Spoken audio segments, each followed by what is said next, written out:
ناظرین آپ کو اپڈیٹ کریں تانیہ والا سے، جہاں ہمارے نمائندہ خصوصی ضمیر حیدر کے مطابق کشمیری عوام سے اظہار یکجہتی کے لیے جماعت اسلامی کی جانب سے ریلی کا انعقاد کیا گیا۔ تفصیلات کے مطابق پورے ملک کی طرح تانیہ والا میں بھی 5 فروری یوم یکجہتی کشمیری عوام کے ساتھ بھرپور یکجہتی کے طور پر منایا گیا، جس میں جماعت اسلامی تانیہ والا کی طرف سے ایک نہایت ہی عظیم الشان ریلی کا انعقاد کیا گیا، جس کی قیادت پیر مدثر احمد شاہ چشتی امیر جماعت اسلامی ضلع فیصل آباد نے کی۔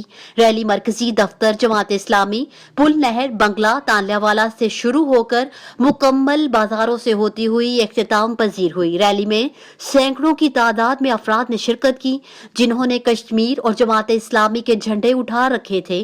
ریلی کے شرکاء نے کشمیریوں کے حق میں اور انڈیا کی مخالفت میں زبردست نعرے بازی کی۔